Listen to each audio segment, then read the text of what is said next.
ለምሳሌ እኛ ከፍጥረታችን ጀምሮ በደለኞች እና ኃጢአተኞች ነን። እኔ አይደለሁም፣ ከይቅርታ ጋር አይደለሁም። ኦኬ፣ አንተ የማን ዘር ነህ? እኔ የአዳም ዘር ነኝ። አዳምም እኔም። አንተ የእናትን ጡት ስጠባ አልነከስክም እንዴ? የእናትህን ጡት እሱ ኃጢአት ነው? የእናቴን ጡት መንከሴ ኃጢአት ነው? አያማትም ስትነክሳት? ገብቶኛል። የእናት ጡት መንከስ ኃጢአት ነው እንዴ? ቆይ አይተላለፍም ስጠባ? ገብቶኛል። ያ ሕፃን ሆኜ የነከስኩት ኃጢአት ነው ማለት ለምሳሌ እኮ ነው። ለምሳሌ አይተላለፍም ወይ? ምሳሌ አይደለም። ኃጢአት ነው ወይስ አይደለም? ያ የነከስከው ኖ ይተላለፋል አይደለም? ከዘር የሚወጣ ነገር ነው የተላለፈው። ይተላለፍ። ያ ይሄ ምን ይባላል መሰለ? ምን ይባላል? አንድ ልጅ የእናቱን ጡት ፍለጋ የሚያደርገው ጥረት እንጂ ስለ መንከስ አይደለም ቁም ነገሩ። ምን ሆነ ነው ጋሉ? እንዴ ኧረ ተው ክርስቲያኖች። በበደላችሁና በኃጢአታችሁ ሙታን ነበራችሁ ይላል መጽሐፍ ላይ ማለት ነው።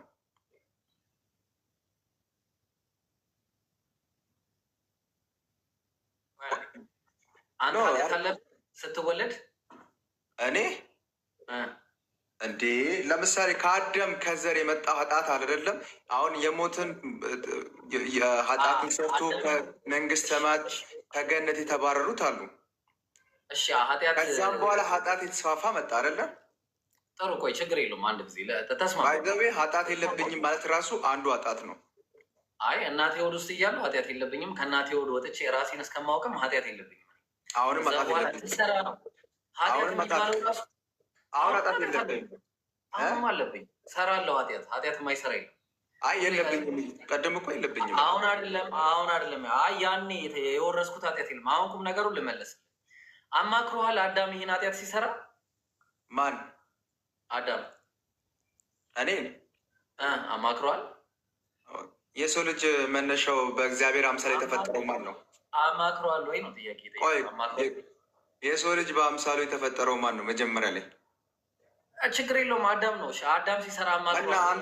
አንተ በእግዚአብሔር አምሳል የተፈጠርኩት እያልክ አይደል? ቆይ አዳም አማክሮሃል ወይስ አላማከረም ሲሰራ? ቆይ አይደለም፣ አንተ በእግዚአብሔር አምሳል ተፈጥሬያለሁ አላልክም? እሺ በቃ መጽሐፍ ቅዱስ ይዳኛል። ትንቢተ ሕዝቅኤል ክፈት። ለእኔ አመልስልኝም። የኔም ወሬ የአንተም ወሬ ይቅር። በቃ መጽሐፍ ቅዱስ ይዳኛል። ትንቢተ ሕዝቅኤል ምዕራፍ 18 ክፈት። እሺ ክፈት። አይ ክፈትልኝ። አንተ በቃል እንድታነበው ነው የምፈልገው።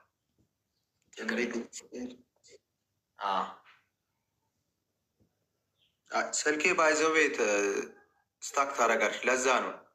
እሺ ትንቢተ ሕዝቅኤል እኔ ከፍትላለሁ፣ ችግር የለውም። ትንቢተ ሕዝቅኤል ምዕራፍ 18 መጽሐፍ ቅዱስ ይዳኘን። እንግዲህ ምዕራፍ 18 ቁጥር 19 እንጀምር። ምን አለ መሰለህ? ቁጥር ከ18 እንደውም እንጀምር። አባት ግን ፈጽሞ በድሏልና ወንድሙን ቀምቷልና በሕዝቡ መካከል ክፉ ነገር አድርጓልና እነሆ እርሱ በበደሉ ይሞታል አለ። ስለ አባት ነው የሚያወራው።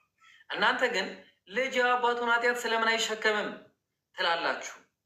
ልጅ ፍርድንና ቅንን ነገር ባደረገ ጊዜ ትእዛዝንም ሁሉ በጠበቀና ባደረገ ጊዜ ፈጽሞ በሕይወት ይኖራል አለ።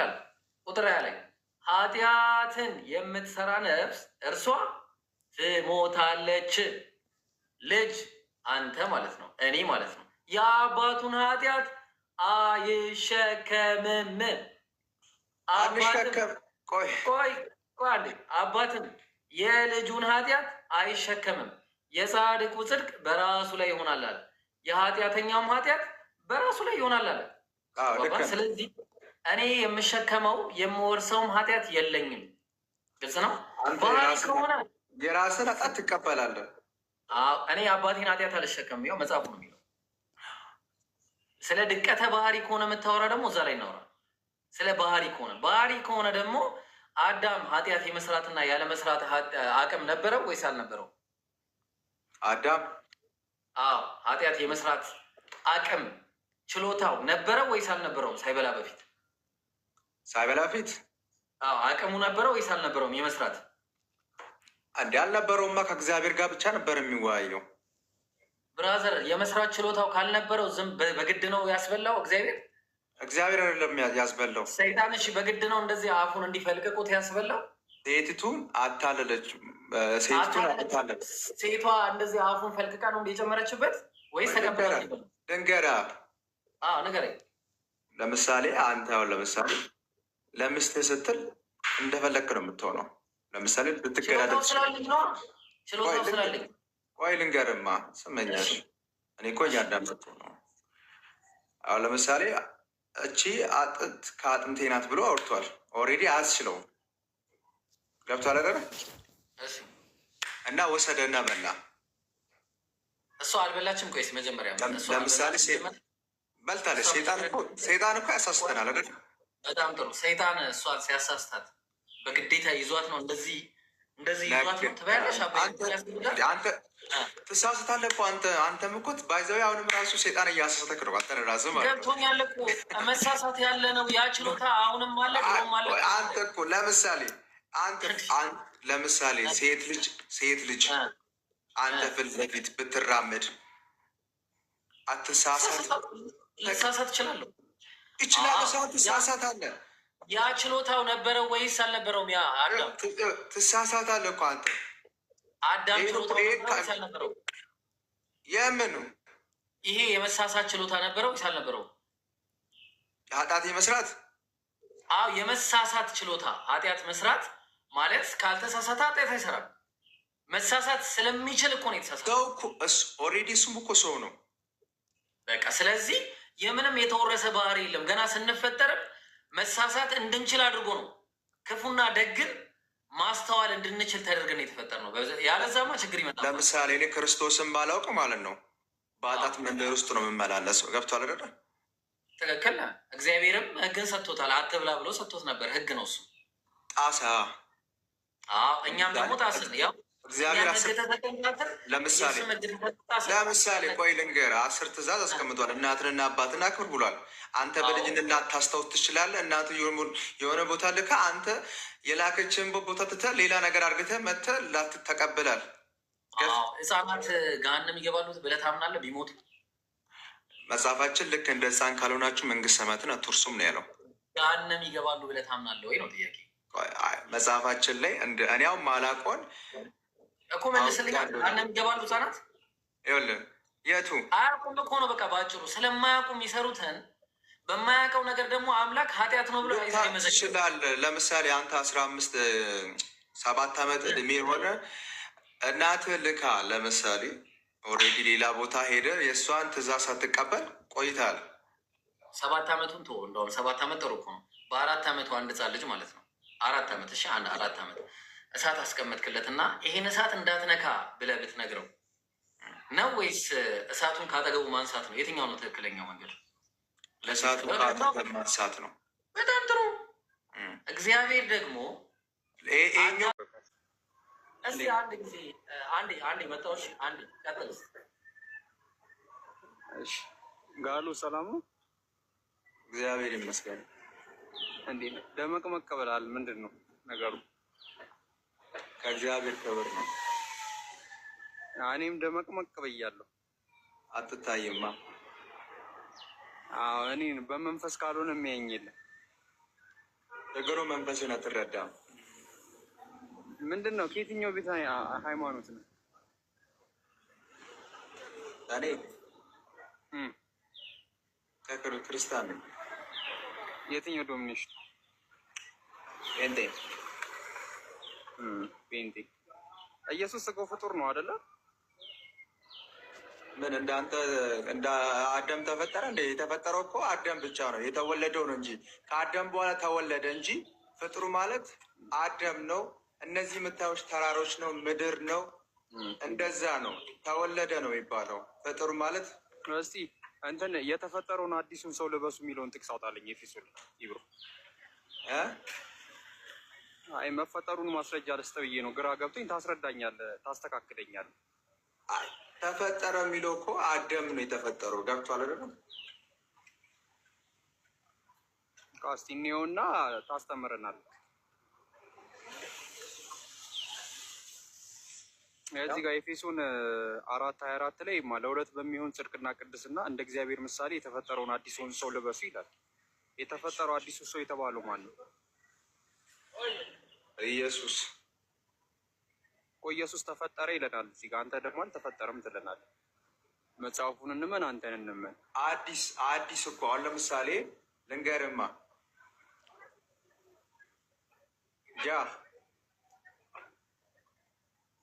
ጃ ወጣ እንዴ? የሰማው ነው። ቀጥል። የሰማው ነው። እኔ አሁን ለምሳሌ ጌታ ኢየሱስ ክርስቶስ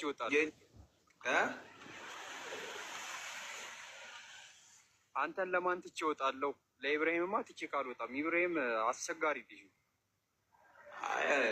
አስቸጋሪ በኢየሱስ ክርስቶስ ይስተካከላል። በቃ ኢየሱስ ድረስ ከምትሄድ እኔ ያስተካክልልሃል። ለምን ታስለፋዋለህ? ኢየሱስ ክርስቶስ ጳውሎስን ራሱ አስንበርክኳል። በል እሺ፣ ቀጥል። እሺ፣ አሁን የተፈጠረውን ሰው የሚለው ማንን ነው? የተፈጠረ ሰው የሚለው ማንን ነው? ይኸውልህ ለምሳሌ እኔ አሁን ለምሳሌ ጌታ ኢየሱስ ክርስቶስን ሳልቀበል አሁን ለምሳሌ እናንተ እሱን አይደለም፣ ስለ አዲስ ፍጥረት አይደለም ያወራው። ሁሉም ሰው እና አዲሱ ሰውነት የሚለውን አይደለም። አዲሱ ሰውነት ኖ የተፈጠረውን አዲሱን ሰው ልበሱ አለ። የተፈጠረው የተባለው ማለት አዲሱን ሰው አሁን ለምሳሌ አዲስ ሰው አለ አይደል? አሁን ጌታ ኢየሱስ ክርስቶስን እንደ ግል አዳኝ አርግቶ የተቀበለ ሰው ሁሉ አዲስ ሰው ነው። ኖ አይደለም። የተፈጠረው አዲሱ ሰው የተባለው ማለት ነው። እዚህ ጋር እኔ እኮ ነገርኩህ ከጌታችን ከኢየሱስ ክርስቶስ ስጋ የተፈጠረ አሁን ለምሳሌ ጌታችን ኢየሱስ ክርስቶስ የለበሰው ስጋ አለ አይደለ? እሺ ቆይ በቃ ሌላ ስለስተ ደግሞ በቃ አስቸገር ካንተ ደግሞ እሺ እንትን ኢሳያስ 49:5 ክፈትለት። 2000 አለኝ ብለህ ነው ከሌለ ችግር ሌላውን እንትን በል ችግር ከሌለውም ችግር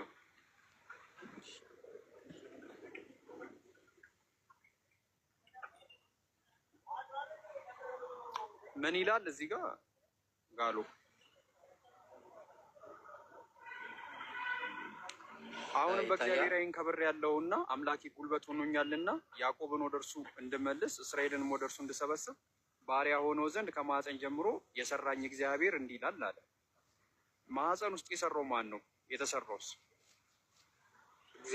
እግዚአብሔር በማህፀን ውስጥ የሰራኝ እኮ ነው ያለው እኮ። ማን ነው የተሰራው? ማን ነው የሰራው? እና እዚህ ጋር ኢሳያስ እኮ ነው እኮ። ማን ነው ሰሪውና ተሰሪው? ሰሪው እግዚአብሔር ነው። የተሰራውስ ኢሳያስ። እስኪ ማስረጃ ስጠን። ኢሳያስ ስለመሆኑ ኢሳያስ እስራኤልን ሊሰበስብ ነበር እንዴ? እሺ አንተ አንድ ብቻ ንገረኝና የሆነ መጽሐፍ ቅዱስ ላይ 53ን አንብበልኝ። ኢሳያስን ይህንን አትመልስ ኢብሮ 53ን አንብበልኝ ኢብሮ ኢብሮ 53ን አንብበልኝ አለ እኔ ጋር እሰማችኋል። እሺ 53ን አንብበልኝ። በቃ እንትናዬ ይኸውልህ እንዲህ እናድርግ። በቃ ቀለል እናድርገውና ነገሮችን አናክብዳቸው። በቃ እስኪ አንተ ምን መሰለህ ኢየሱስ የማያውቀው ነገር አለ ስታስበው ጋር ነው። ኢየሱስ የማያውቀው ነገር አለ ኤብሮ በቃ አይ ምን መሰለህ ኤብሮ ጥያቄ ችግር ጠይቅ እስኪ ልመልስልህ። ጥያቄ ጠይቅ። እሺ የህይወት ዋስትና ማን ነው? አላህ ፈጣሪ ፍጡር ያልሆነ በአንድነቱ ላይ ሁለት የቱ ጋር ነው? እኔ ቁርአናችሁን አላውቅም እንጂ እስቲ የቱ ጋር ነው ንገረኝ። እኔ የህይወታችሁ ዋስትና ነው ምሎም እስቲ አሁን መጽሐፍ ቅዱስ በታብሌት እንዳሳይ ዋስትና አይደል ዋስትና ምሎ በታብሌት አሁን እንዳሳየኝ በመጻኛ መጽሐፍ አንተም እንደዚህ አርግታ አሳየኝ እስቲ። እሺ አላህ ያው የሁሉ መመኪያ መሆኑን ይናገራል። አይደለ መመኪያ እኮ እግዚአብሔር እኮ መመኪያ ነው። መጀመሪያም እኮ መሸሸጊያ መጠጊያም አምላክ ነው አይደለ? ነገር ቃል በቃል መምጣት አለበት። አየክ እኛ መጽሐፍ ቅዱስ ላይ እኛ መጽሐፍ አሳየንሽ። እሺ አንተ መጀመሪያ አሳየኝ ለእግዚአብሔር የሌላ መልስልኝም ዋስትና አሁን ለምሳሌ አንተ አሳየኝና ላሳየኝ አሁን ለምሳሌ ዋስትናህን እኮ ለእኔ ብታስ እኔ ጠየቅኩ አይደለ? ያንተ አለ ገብቶኝ። እኔ ጋር የለም አንተ ጋር አለ። አንተ ጋር ዋስትና ይሄ ነው የሚላለ አንተ ጋር ዋስትና ይሄ ነው የሚለው። አዎ የአንተ ዋስትና መሆኑን አለ እኮ ብላል። ኖ እኔ ያለው ቃል በቃል አይደለም። አንተ ጋር አለ አይደለም። እንደገና እኮ እኔ መጠየቅ የለብኝም። አሁን ለምሳሌ እኔ ጋር እኮ አለ ወይ ደግሞ የለም ብዬ እኮ አላወራሁም። ስራዬ ብትሄድ የለም። እኔ የጠየቁት አሁን ለምሳሌ ሙግታ አንተ ጋር ያለ መሆን አለ። አንተ ጋር እኔ ጋር የሌለ አንተ ጋር ያለ መሆን አለ። ስለዚህ ለምን እንዴ አንተ እኔ ጋር እኮ አለ ብላል ቅድም ካፎቷል ያለው አማኞች ሁሉ ነፃ እንደሚወጡ አላህ ነፃ እንደሚያወጣቸውና አላህ መመኪያ ሁሉ በአላህ በቃ ይላል። እዚህ መመኪያችን አላህ ብቻ ነው። ተግባባን? ዋስትናችን እሱ ብቻ ነው። ግልጽ ነው። አሁን አንተ አይ ዋስትና የሚለውን ብቻ ነው የምፈልገው ካልክ መጀመሪያ አንተ እኔ አሁን ይህን ጥያቄ የጠየቁበት ምክንያት አለኝ። እሺ ጠይቅ፣ የፈለከ ችግር የለውም።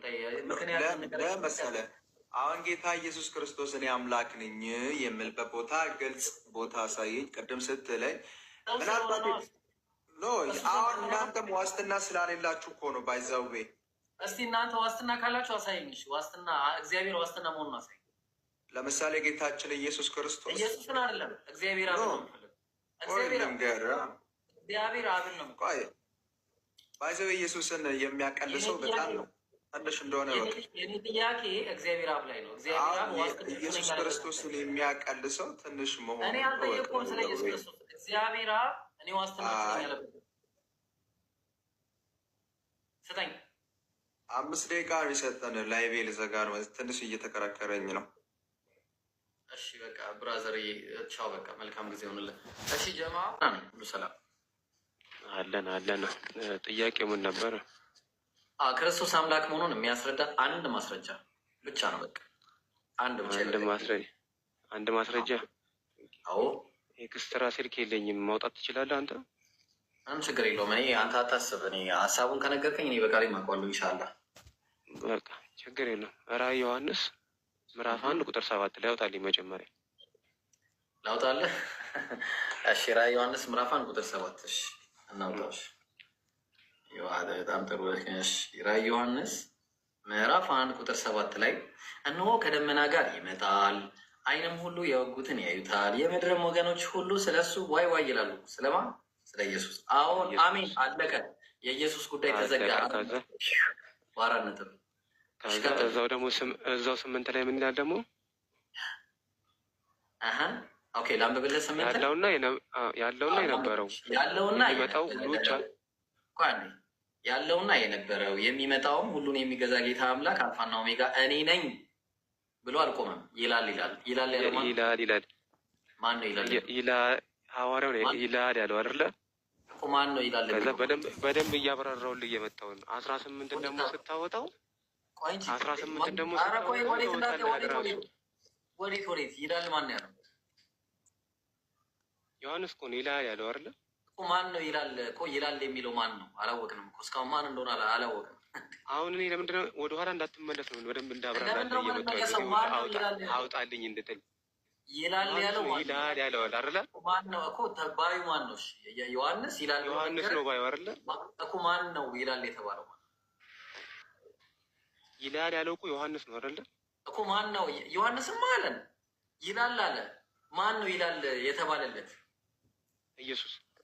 ማስረጃ ስጠኝ። የቱ ጋር ነው ኢየሱስ አልፋና ኦሜጋ የተባለበትን ቦታ? ከዛ በኋላ እዛው 18 ላይ ስትመጣ ደግሞ እኔ 18 ላይ እዛው ወደኋላ ነው የሚመለሰን ብራዘር።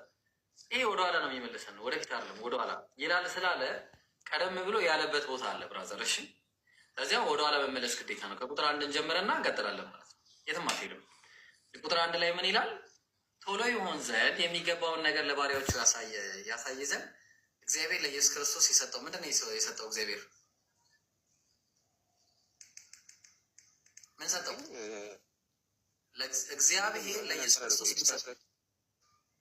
እግዚአብሔር ለኢየሱስ ክርስቶስ ምን ሰጠው? ሚል የለውም እኮ ሰጠው ሚል። ምን ሆነ ነው ብራዘር? አላነበብከውም? ቁጥር 1 ቶሎ ይሆን ዘንድ የሚገባውን ነገር ለባሪያዎቹ ያሳይ ዘንድ እግዚአብሔር ለኢየሱስ ክርስቶስ የሰጠው ይላል። ምንድን ነው የሰጠው? እዛው ራዕይ ዮሐንስ ላይ አዎ ራዕይ ዮሐንስ ምዕራፍ 1 ላይ እዛው ማለት ነው። አዎ ቁጥር 1 ምዕራፍ 1 ቁጥር 1 ምክንያቱም ወደኋላ መመለስ አለብን። ይሄ አልፋ ሚል የለም አረጋሽ ኦኬ የለም እሺ እኔ ግጭራ ስልክ ስላላስኩኝ እኮ ነው። እሺ ላውጣ እኮ የከፈትኩልህ እኮ ቅድም ሳነብልህ አምናኝ አተቀበልክ። አሁን ደግሞ ሚል የለም ትለኛለህ። ተው እንጂ ወዳጄ ቆይ ልክፈትልሽ። ያው እስቲ አንብቦ ቶሎ ይሁን ዘንድ የሚገባውን ነገር ለባሪያዎቹ ያሳይ ዘንድ እግዚአብሔር ለኢየሱስ ክርስቶስ የሰጠው ይላል። ምንድን ነው የሰጠው?